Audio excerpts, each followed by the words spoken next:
আপনাদের সঙ্গে রয়েছি আমি রিমা এবং আবারও হাজির হয়েছি আজকের একটা অন্য টপিক নিয়ে। আজকের আমাদের বিষয় হচ্ছে আইভিএফ। প্রত্যেক দম্পতির জীবনেই একটা বড় স্বপ্ন থাকে, তারা বাবা মা হতে চান। বারবার চেষ্টা করার পরেও তারা ব্যর্থ হন, তখনই কিন্তু তারা চলে আসেন চিকিৎসকের কাছে এবং এখানেই আইভিএফ প্রসেস এবং আজকের আলোচনার বিষয় আমাদের আইভিএফ। এবং আজকের এই আলোচনায় আমাদের সঙ্গে উপস্থিত রয়েছেন doctor Moumita Naha, gynaecologist and infertility specialist.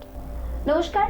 নমস্কার। আচ্ছা, আইভিএফ এর অনেকগুলো ইন্ডিকেশনের মধ্যে আমি সেই ইন্ডিকেশনগুলোকে হাইলাইট করব, যেখানে যেই সমস্যা থাকলে আমরা কোনো একটা কাপলকে প্রথমেই বলে দিই কি আইভিএফ করিয়ে ফেলুন, বিকজ অন্যান্য প্রসেসে ইদার প্রেগনেন্সি আসার সম্ভাবনা একদমই নেই বা প্রেগনেন্সি আসার চান্স ভীষণই কম। তো আমি সেই ইন্ডিকেশনগুলোকে হাইলাইট করছি, কারণ অনেক ক্ষেত্রে আমরা দেখেছি যে এমন কোনো প্রবলেম নিয়ে কাপল আছেন, তাদের হয়তো 10 বছর আগেই এটা ডায়াগনোসিস হয়ে গেছিল কি তাদের যে প্রবলেম সেটাতে নর্মাল প্রসেসে কনসিভ হবে না, কিন্তু তারা 10 বছর ধরে বিভিন্ন চিকিৎসা করাচ্ছেন যেগুলোতে প্রেগনেন্সি আসার সম্ভাবনা অলমোস্ট 0%।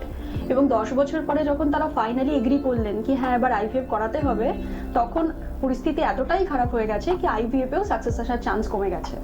তো সেই ইন্ডিকেশনগুলো সবার জানা উচিত, যেখানে যদি প্রবলেম এটা ধরা পড়ে যায় তাহলে আইভিএফ করিয়ে নেওয়াই শ্রেয়, অন্যান্য ট্রিটমেন্টে টাকা এবং তার থেকেও অমূল্য সময় যেন ব্যয় না হয়। তো এই ইন্ডিকেশনগুলোর একটা তো হচ্ছে যদি হাজবেন্ডের সিমেনে স্পামের নাম্বার এবং তার গুণগত মান ভীষণ ভীষণ খারাপ থাকে। সিমেনে 5 মিলিয়নেরও কম স্পাম আছে, সেগুলোর মর্টালিটি ভীষণ কম, 5%-এরও কম অ্যাক্টিভ মোটাইল, মরফোলজিক্যালি বা স্পাম দেখতে শুনতে ভীষণ খারাপ। এইরকম যদি সমস্যা থাকে কোনো ওষুধেই কিন্তু সেগুলোর কোনো ড্রাস্টিক ইমপ্রুভমেন্ট হবে না। এবং এই ধরনের কাপলদের ক্ষেত্রে মহিলার বয়স ফিমেল পার্টনারের বয়স কম থাকতে থাকতে আইভিএফ করিয়ে ফেলাই ঠিক। যদি এটা না করে বিভিন্ন ধরনের ভুল ট্রিটমেন্ট করে তারা টাইম কিল করেন এবং তারপরে যখন মহিলার বয়স 35 ক্রস করে গেছেন তখন তারা আইভিএফ এর জন্য আসছেন, তখন যেটা আগে শুধুমাত্র পুরুষের সমস্যা ছিল এখন তার ওয়াইফেরও সমস্যা, ওয়াইফের বয়স হয়ে গেছে এবং তার ডিমের কোয়ালিটি এবং নাম্বারও কমে গেছে, তখন কিন্তু আইভিএফেও সাফল্য দেওয়ার চান্সটা আমরা অনেক কমে যায় আমরা দেখেছি। সো যদি সিমেনের গুণগত মান এবং সিমেনের শুক্রকীটের নাম্বার ভীষণ কম থাকে তাহলে আইভিএফ হচ্ছে একটা ইন্ডিকেশন। সেকেন্ড হচ্ছে যদি উল্টোটা মহিলার ডিমের সংখ্যা ভীষণ কম থাকে, যদি দেখা যায় আমরা একটা অ্যান্টিমুলেরিয়ান হরমোন বলে টেস্ট করি যেটাতে আমরা বুঝতে পারি ডিমের কোয়ান্টিটি কিরকম আছে, যদি দেখা যায় কি এমএইচ ভ্যালুটা ভীষণ ভীষণ কম, তো তাদের ক্ষেত্রেও আইভিএফ হচ্ছে সব থেকে ভালো ট্রিটমেন্ট। থার্ড আরেকটা ম্যান্ডেটরি ইন্ডিকেশন হচ্ছে দুদিকের ফ্যালোপিয়ান টিউবে যদি ব্লক থাকে বা ড্যামেজ থাকে। ফ্যালোপিয়ান টিউব যদি দুদিকেই ড্যামেজ থাকে কোনো পদ্ধতিতেই আইভিএফ ছাড়া অন্য কোনো পদ্ধতিতেই সন্তান আসবে না। তো যদি কোনো মহিলার এই সমস্যা ধরা পড়েছে তাহলে সময় থাকতে থাকতে আইভিএফ করিয়ে ফেলাই বেটার। একটু যদি প্রসেসটা সম্বন্ধে বলেন আমাদের দর্শকদের। আইভিএফ ট্রিটমেন্টটাতে যেটা করা হয়, একজন মহিলাকে তার মাসিকের দ্বিতীয় বা তৃতীয় দিন থেকে মোটামুটি 10 থেকে 12 দিন মতো ইনজেকশন দেওয়া হয়, দিয়ে তার এগগুলোকে বড় করা হয়। আমরা চাই যে মোটামুটি 10টা থেকে 15টা এগ যেন বড় হয়। তারপরে তাকে ঘুম পাড়িয়ে 10 মিনিট মতো একটা প্রসিডিওর, একদমই পেইনলেস প্রসিডিওর, সেটাতে তার শরীর থেকে ডিমগুলোকে বার করে নেওয়া হয় এবং সেই দিনকেই তার হাজবেন্ডকে স্পাম দিতে বলা হয়। এবার এগ আর স্পাম এটার দুটোর মিলনে আমরা আমাদের ল্যাবরেটরির মধ্যে এমব্রায়ো তৈরি করি। 5 দিনের মাথায় বড় ভ্রূণ, যেটাকে ব্লাস্টোসিস্ট বলা হয়, ধরুন কোনো মহিলার এরকম 5টা ব্লাস্টোসিস্ট তৈরি হয়েছে, তার মধ্যে থেকে বেছে সব থেকে ভালো 1টি বা 2টি ব্লাস্টোসিস্ট নিয়ে তার গর্ভের মধ্যে প্রতিস্থাপন করে দেওয়া হয়। তো এটা হচ্ছে মোটামোটা আইভিএফ প্রসিডিওর, যেটা কমপ্লিট হতে মোটামুটি 2 থেকে 3 সপ্তাহ মতো টাইম লাগতে পারে। অনেকের মনে এই প্রশ্নটা আসতে পারে যে এটা কতটা কার্যকরী, এটা কি একবারেই সাফল্য এনে দেবে নাকি এটা বারবার করাতে হতে পারে? ঠিক, এবং একদমই ঠিক বলেছেন, এটা তো খুব কমন একটা কোশ্চেন। আমাদের কাছে যত পেশেন্ট আইভিএফ করানোর জন্য আসেন তারা ফার্স্ট কোশ্চেনই এটা বলেন যে কতবার করাতে হবে, তারা এটা একটা চিন্তা করেই আসেন কি আইভিএফ এ প্রথমবারে প্রেগন্যান্সি আসবে না।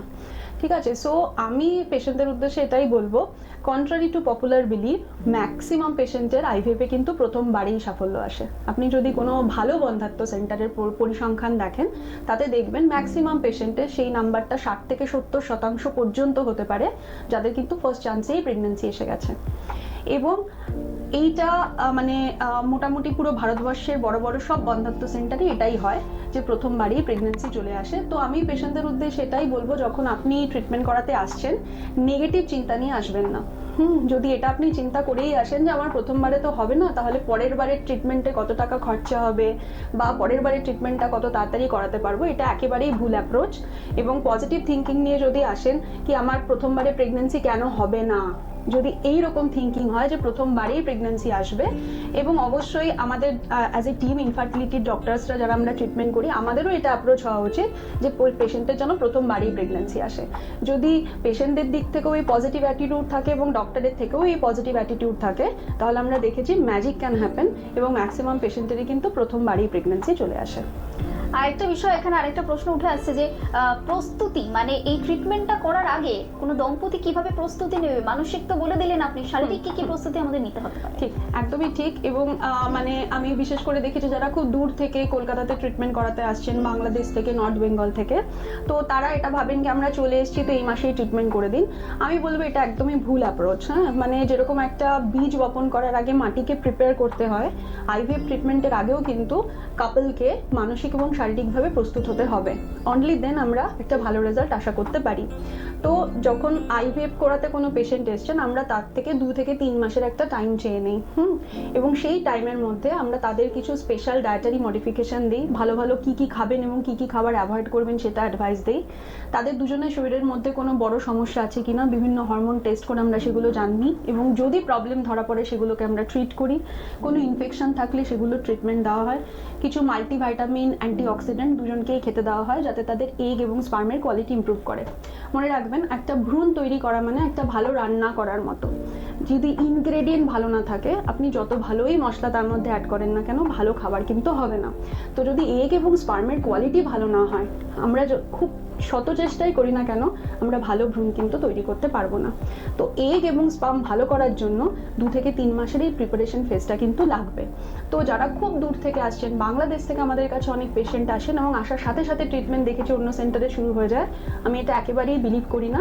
তাদের ক্ষেত্রে আমার অ্যাডভাইস হচ্ছে তারা আমাদের সঙ্গে অনলাইন কনসালটেশন করুন। আমরা অনলাইনে তাদেরকে বলি কী কী খাবেন আর কী কী খাবেন না, কী কী ভাইটামিনস নেবেন, এবং এই 2 থেকে 3 মাসের প্রিপারেশন ফেজটা কমপ্লিট করে তারা যদি এসে ট্রিটমেন্ট করান, আমার মনে হয় সাকসেস রেট কিন্তু ভীষণভাবে ইমপ্রুভ করবে।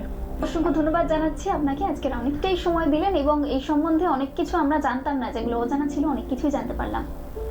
ধন্যবাদ, নমস্কার।